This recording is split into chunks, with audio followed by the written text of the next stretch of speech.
Natalie, thank you for joining me today. How are you doing? I'm great. How are you? I'm doing really good. Thanks for asking. I want to start off and learn a little bit more about your background.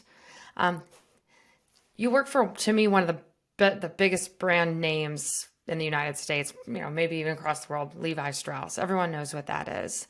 But give me some highlights of your background that got you to where you are. Sure. So I started off in newspapers, and I have to say, I think everyone should have to start their job in newspapers. It is the best boot camp ever. Um, you get to learn editing from people around you in a way that you wouldn't just in maybe a corporate setting. You definitely get comfortable with deadlines. I had like 3 or 4 deadlines I had to meet a day. And then today, when I have to send an all employee email and everyone else is freaked out about having to send to 9,000 people or what have you, I'm like, okay, this is much less stressful than having the front page of a newspaper be in front of an entire town. So it was definitely a good way to start my career. I made some of the best friends I've ever had there as well. And then, I'd like to say that I've never really done the same job twice, but they've always involved words. So from newspapers, I worked at a PR agency and did copy editing there. I ended up working at a magazine because that's what I got my degree in, and that's what I've always wanted to do. And then I worked in a corporate job doing communications more toward clients than employees. And then this job opened up here at Levi's, and it really does come down to relationships in this business, which I'm sure you know. Um, this the chief communications officer who had just started was somebody I'd worked with at the PR agency I worked with several years ago, and she reached out about this role, and it was a little bit of a leap of faith because I hadn't done this exact job before, but she felt I had the skills for it, and so I ended up here, and I just absolutely love it. So it's all about building those relationships throughout your career because you never know where the next job's going to come from. That's right. That's right. How was that transition from copy editor to leading internal comms? Talk about that transition. Yeah, it was it was quite a bit different in some ways, but in many ways the principles of communication still hold, right? So I feel like my editing skills, my writing skills, my ability to turn things around really quickly have been invaluable here.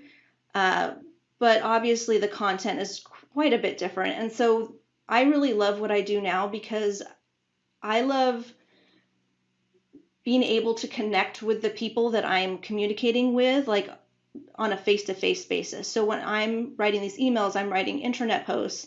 It's not just going out to the public, to people I don't know. It's going to the people that I actually get to work with every day and interact with. And that's just sort of a special relationship that you end up having in this role. And the other thing that's been super fun for me in this role is getting to create sort of a corporate voice and really sort of getting to be more conversational. We like to call it cheeky, not cheesy. We try to be funny when we can. But it doesn't have to be as dry as a straight up media post or editing in a newspaper. So that part has been really fun as well. Yeah, kind of loosening up, not so formal. When you talk to Yeah. employees, it can be a little more fun and informal, I guess. Yeah. So tell me about your current role, Director of Internal Communications at Levi Strauss and Company. Big Yeah. company, everyone So knows. Like how many? You mentioned 9,000 employees. Just walk me through some of the big rocks that you're moving there at Levi. yeah. So that's really if you're looking at our corporate population, which is in my role who I primarily communicate with. We do have obviously retail employees and we have some distribution center employees and we have people who are focused on those groups because they have different communications channels and needs. But for the most part, I'm focused on communicating with all corporate employees through email, through the internet, through our meetings that we have, and really basically anything that's coming from a corporate function to most employees. So that's, whether it's finance, facilities, security, I do the crisis communications for employees, including obviously that's been like 2 years of crisis lately. It's I'm hearing COVID that across the board 19. from everyone. It's just been crisis, crisis, crisis. I know. It's just, is it ever going to end? And then, partnering with facilities on things like return to office, which obviously has been a really big focus lately. So I have that angle of my job. And then I also do some executive communications. So I support our general counsel and then also the IT function. Let's move into our first segment, story time. Welcome to story time. Story time. Let me tell you a story. You have a long background in external communications. You talked about newspaper. I want to first talk about, because this is a bit of a rub sometimes in internal comms, like now that you've seen both sides of that coin, how can internal and external work better together? I mean, I think what you have to acknowledge is that all external is internal and all internal is external, right? Like you have to assume that anything you say to employees will be shared broadly, and you have to assume that all employees are reading the news and seeing what's out there. So we try to take an integrated approach when we need to communicate something and look at, sort of end to end. What are we telling employees? What are we telling externally? How can we give employees maybe a little bit more context and color so that they understand decisions that we're making, or stands that we're taking? So that's sort of how we try to approach it. And not, I mean, you have to build those relationships within your team so that they know to give you the heads up. And I know in a lot of places, sort of internal communications can be a little bit of a stepchild. But I feel very fortunate in my team that I feel like everybody really values internal communications and the importance of, you need your employees to be on board with what you're doing as a company, and you need to bring them along on this journey. And it's not a nice to do, it's really a must do. And you need to have, if you want to have a strong culture, your employees need to feel like they're part of the conversation and that they're part of what we're talking about externally as well. That's a great segue to our next segment, getting tactical. I'm trying to figure out tactics. I want to talk about that idea of the employee experience and building culture and how important all of that is in creating culture building and an employee experience. Because in your current role, you're responsible for some employee experience initiatives. Then you talked about the meeting, the intranet, all the communication. That's such a big part of the employee experience. So let's just start broad and talk about how you're creating and maintaining a good culture at Levi's. Yes, I think one of the hardest things right now is figuring out what does that look like as we move into this new world of working, whether it's hybrid or remote. Our company was very much a face-to-face culture before the pandemic. And so we were able to use a lot of tools that were more like in-person type tools. So whether it's the environment that you're in at our headquarters, making sure that people could see the clothes that were coming out in the next season, being able to play our advertisements on the video screen so that you could just sort of have this sort of surround sound experience of our culture. And now in a remote environment, we're figuring out how to translate that into stuff that works virtually as well as in person. And I will say, I don't think we've cracked the nut. I don't know that anybody's cracked the nut, especially in an environment where at the end of the day, you kind of just don't want any more emails. You don't want any more meetings. Like, how do we reach people where they are, but in a way that feels different and fresh and feels like what employees want to participate in. So that's really what I'm focused on right now. I think it's one of the most interesting times to be in internal communications for this very reason. I think we're having to throw out a lot of our playbooks and start from scratch. And I think a lot of that also requires a willingness to try and fail, because we don't know exactly what's going to work. And that's sometimes hard and sometimes scary, but let's just try something. And if it doesn't work, then we move on to plan B. So that's where my mind is right now.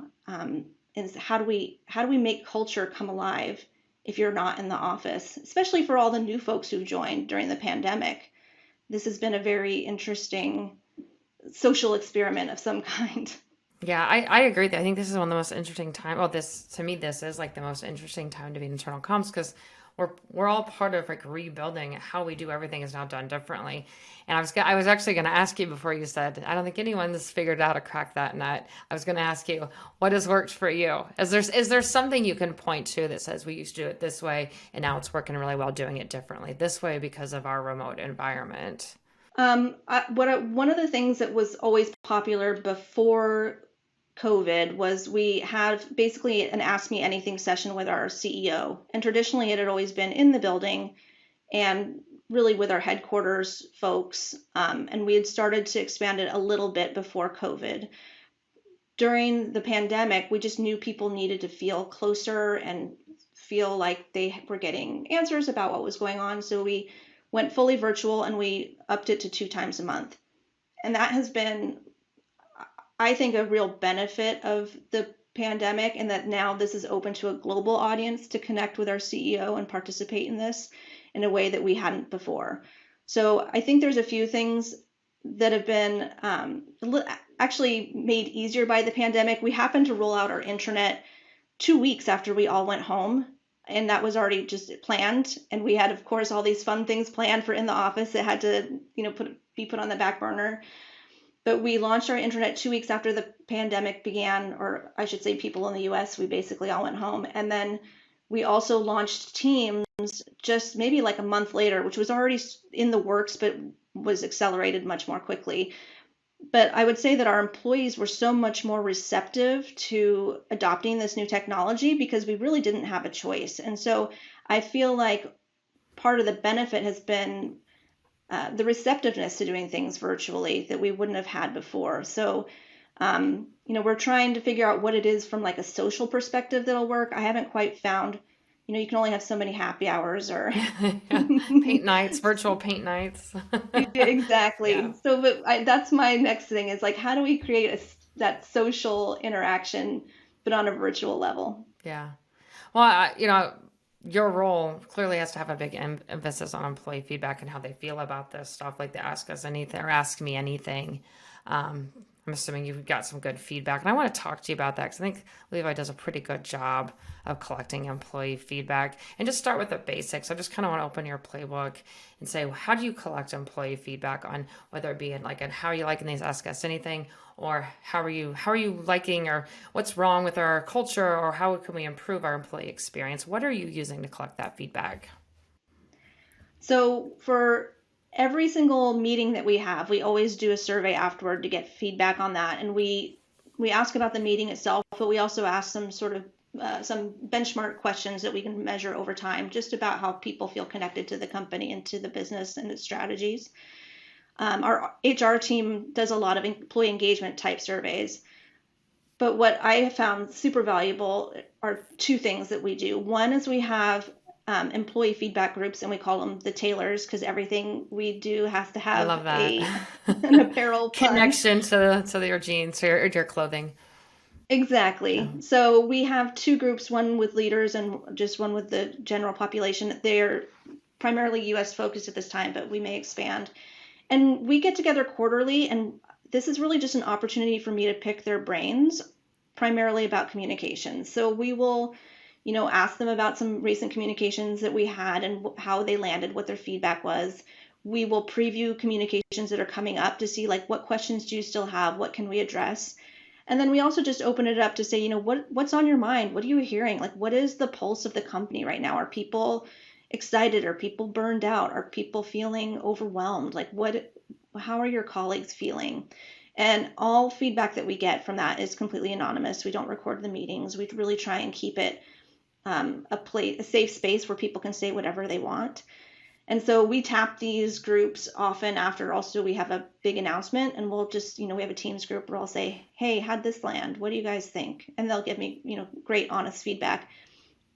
And the great thing is that we can then share it back with our leaders as proof points to say, hey, people are, tired, or people, maybe didn't feel as connected to this announcement, or people were surprised by this, and we probably should have given a little more direction here. So that has been amazing. And then we also do an employee communication survey about every other year. We're a little bit off cycle because of COVID.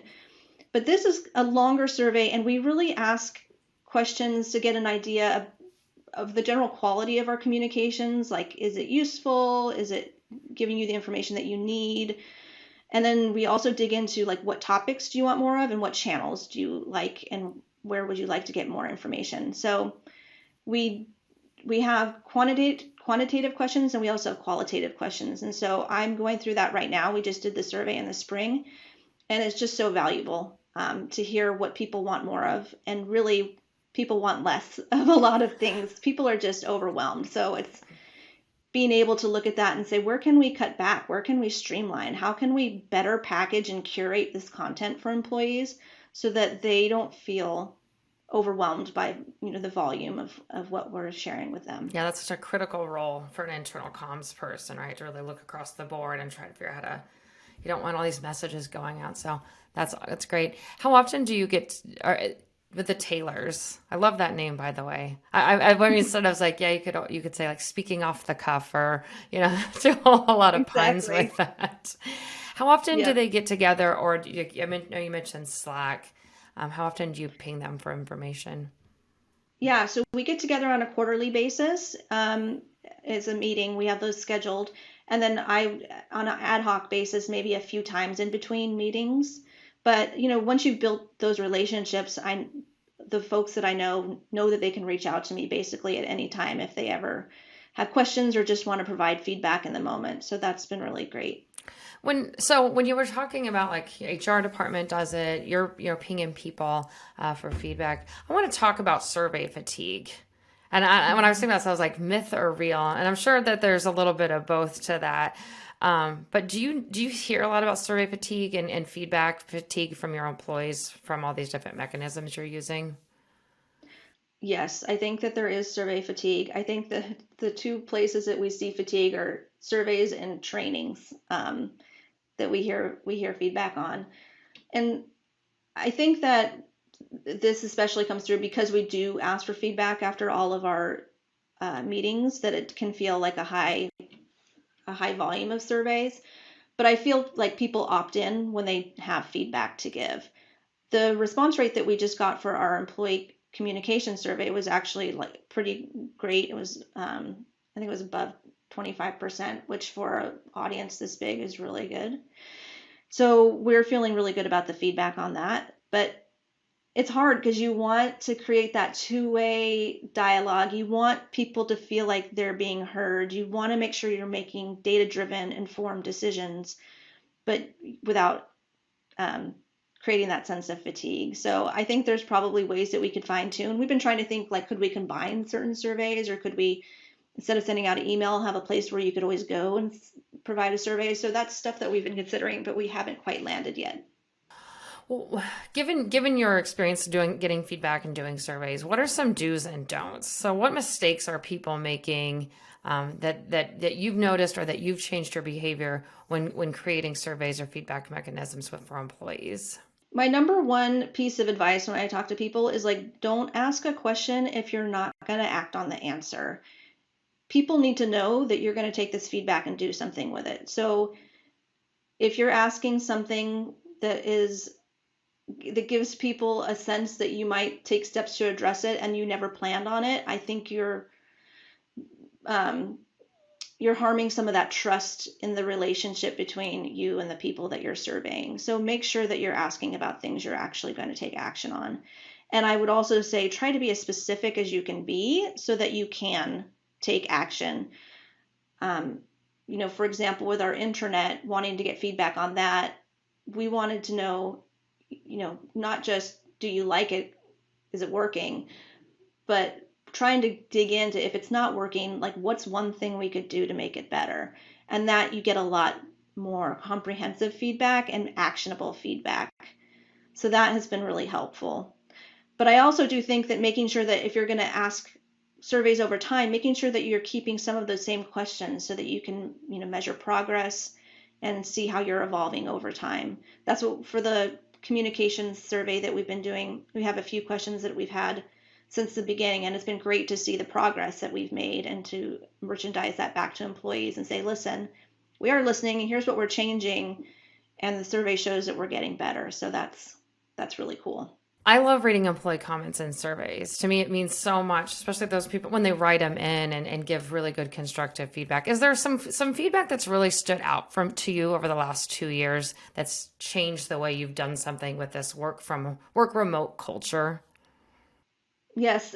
I would say, as I'm going through all of these pieces of feedback now, just the sheer volume of folks saying like less is more is really hitting me. And I think as communicators, we want to try to provide as many channels as we can. We feel like that we're doing a good job if we're, giving people all of these resources, when I think actually a bigger part of our job is curating and doing less with more. I don't know if that's exactly right, but giving people what they need in a way that is digestible. And that often takes a little more time and coordination, quite frankly, across all of your stakeholder groups. So getting smarter about that. I also think, part of my job is to share with leaders what we're hearing from employees and making sure that their needs are being addressed. And so at the beginning of the pandemic, we did hear a lot that people were tired, they're burnt out, they were having kids at home and they were having to school. And it was just a whole new way of living and working, and it was a lot. And so we merchandised this information back to our leadership team, and they ended up giving us the last Friday of the month off as a time to recharge and get your chores done, your errands done, just take care of yourself. And that has been like hands down the favorite perk for employees. And that really was driven by what they said and what they needed. Oh, that's nice. Yeah, a lot of the same stuff you're hearing, a lot of the stuff you're saying, I'm hearing at organization, or I've been in organizations that have been doing this stuff. It's great to see that leaders were reacting based on, what you and other IC people were telling them. Let me just switch topics here for just a second. We don't have to go too far into specifics, but I know Levi is very vocal about some, political issues or their stance on political issues. Can you give me an example of one that they've done recently? And then how do you bring these conversations to light and sort of facilitate and mediate conversations with employees? Absolutely. So most recently, we've been outspoken on a few topics. Reproductive rights has been one, and then gun violence prevention is something we've been talking about for a while, but has been back in the news lately.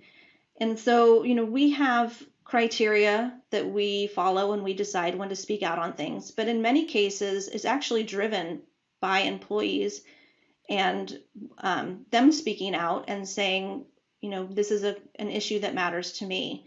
So we know that not every single employee is going to agree with the stances that we take, and that is completely fine. What we do try to do is provide some context about why we're speaking out and why we feel that this is an issue that is authentic to us and that we can have a voice on. And in most cases, it ties back to our business in some way. So for internal, we do usually a post on our intranet's called Threads, and our posts are called Where We Stand. And so we give sort of the background on why did we take this stance, why is this important to us, and then usually we have a set of FAQ that employees can review. So we really want to make sure that our employees, again, feel like they're being brought along on this journey of why we're speaking out, but we're also want to make sure that not everyone has to agree with everything that we say. We understand that, and that's completely fine.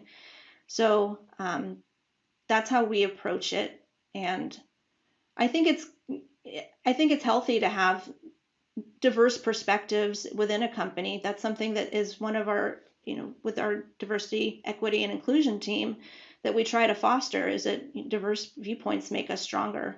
So creating that space for people to have their own opinions is really important as well. When you were talking about that intranet, you got Threads, you got Taylors. I just have to ask if there are other fun sort of puns you use within your company related to Levi. Yeah, our external blog is called Unzipped, which is a little racy. We've done we did our survey series in the past with Seems to Me, with Seems being SEAMS. Fun. One of the tools that the retail team used was called Pocket. There's a lot of things.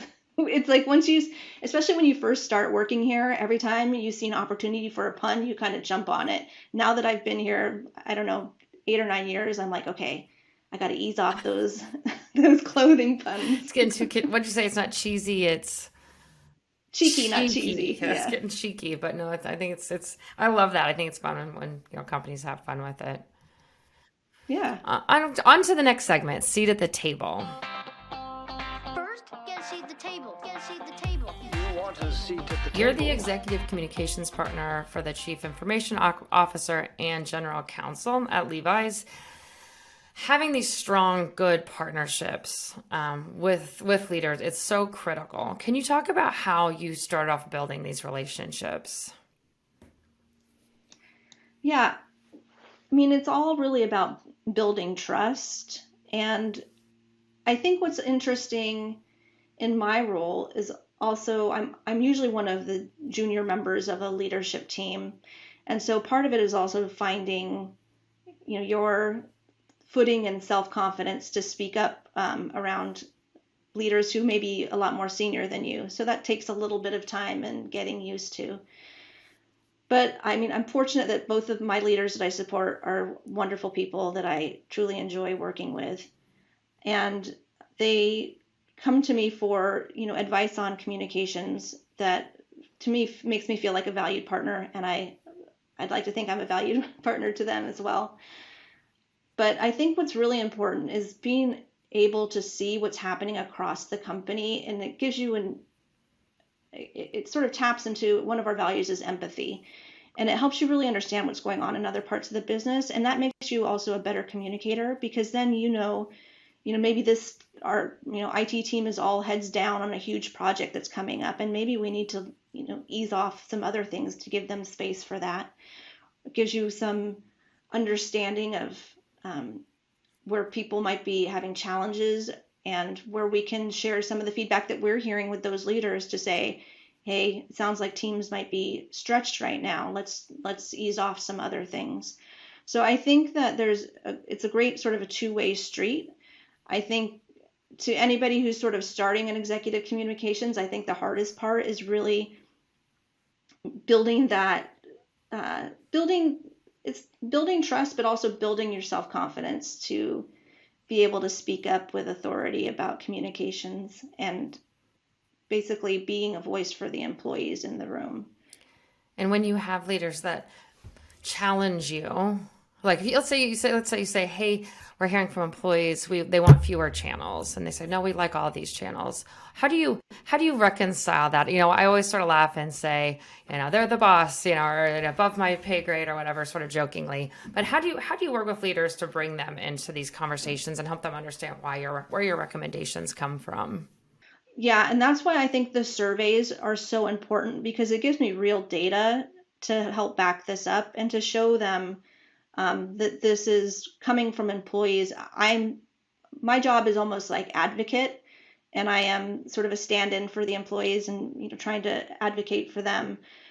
But I think there are definitely times where people think more is more, and I think part of what my job is to explain to them that really what we need to do is hit the right people with the right information at the right time. And so us being sometimes very targeted and surgical on these communications is going to get us much better results than if we feel like noise or static in the system because we're just trying to reach everybody all the time. I feel like in general, when you come to them and you explain why you're coming to this decision, most people are fine with it. I think it's, we never want to be the team of no, right? It's always like, maybe it's like a yes and, right? Well, we could do that, but let me tell you what I think might work better and what might get you the results that you need. So really coming at it from how do we deliver what you're asking for, but in the best way possible? And how do we do it in a way that's going to work for employees, which is the most important part. Let's move into our last segment, asking for a friend. Just asking for a friend. Hey. What advice, you've been at Levi for, like you said, 8 or 9 years now, what advice would you give a first-time IC leader just coming into a company? So I always think of this role as you are your own audience in many ways, right? You are an employee and you need to communicate with employees. So when I start thinking about a communication or a plan, I always think through, what would I want to hear? What questions would I have? Does this feel real? Does this resonate? Or like if your BS meter is going off, then you can bet that it's going to go off for others as well. So I like to think of, think through your own thoughts first, and understanding that you are not every employee, and you can't be, the one perspective that you consider. But I do think sometimes we get in a rush to start writing or start communicating without stopping and reflecting on, like, what do people really want to know? What do they want to get out of this? What are they wondering about? How are they feeling? How things land in a time of, a normal time versus a COVID time is quite different, right? We need to approach these things differently. So that is what I would say. It's all about empathy and thinking through, what do the employees need first and foremost. What do you think some of the biggest challenges that internal comms is going to face in the future? I mean, we've already this whole COVID has brought a whole new set. How do we reach people virtually, right? No longer having a lot of people in the same room. What are some of the biggest challenges you see that's on the horizon for internal comms? Yeah, I mean, sort of related to hybrid work and how do we build culture when we're all disparate. I mean, as I think about the evolving workplace, why do you choose to work for a company today if you're not going to come into the office, or if you could work anywhere?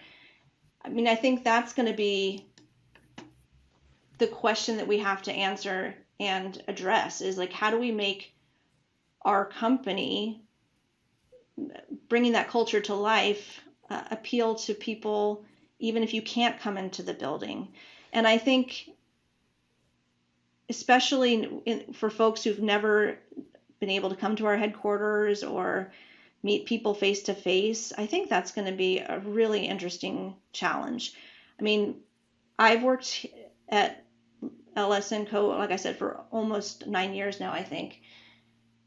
And that's probably that's for sure the longest I've worked anywhere. And it really is because of the company and the people. And that's really what has kept me here. So how do I bring that sort of feeling to everyone else in the company?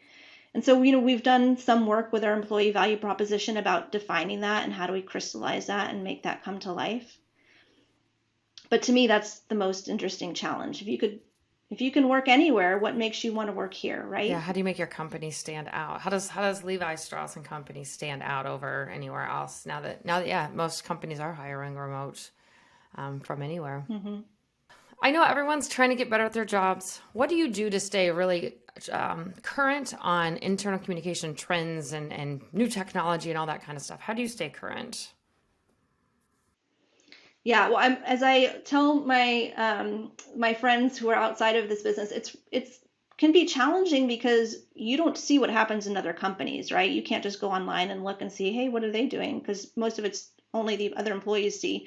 So I just find it so important to build relationships with other internal comms professionals across the business so that you can, tap them for what they're doing, see what challenges they're facing and how they're dealing with it. A lot of times people have playbooks. You don't have to start from scratch. You can, at least have a strong starting point if you talk to your colleagues in other companies.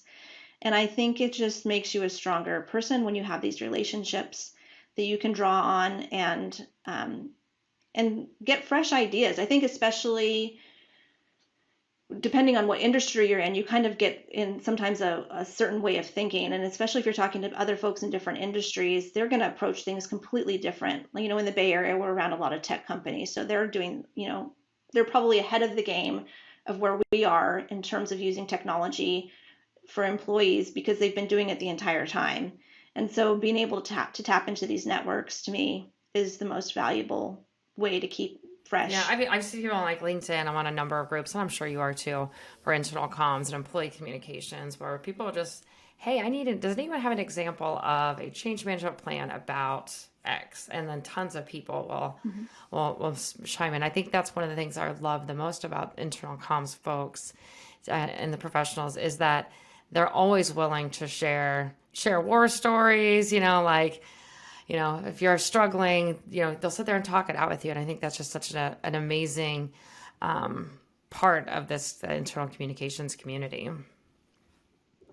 Yeah, and our chief communications officer does a great job of bringing in guests from other companies. It's not just internal, it's internal and external, but being able to get these perspectives from all over the place is just like, it not only keeps you educated, it keeps you inspired. Yeah, that's so important. Well, Natalie, this has been a lot of fun. Before I let you go, is there anything that you wanted to talk about that we didn't cover today? I think we got it all. Well, I really appreciate you coming on and talking a lot about feedback. I know that's something that's been coming up, especially in light of, everything's changing and trying to get employees' perspectives and improve the employee experience. I think it's such a key part of this. I always say, well, if you want to know what employees want, ask them. You can guess, you can do what other companies are doing, but until you actually ask them, how would you really know? Before I let you go, where can listeners find you? Well, I'm on LinkedIn. If anybody wants to connect, I'm always happy to share internal comms stuff with anybody who wants to know. But that's probably the best way to connect with me.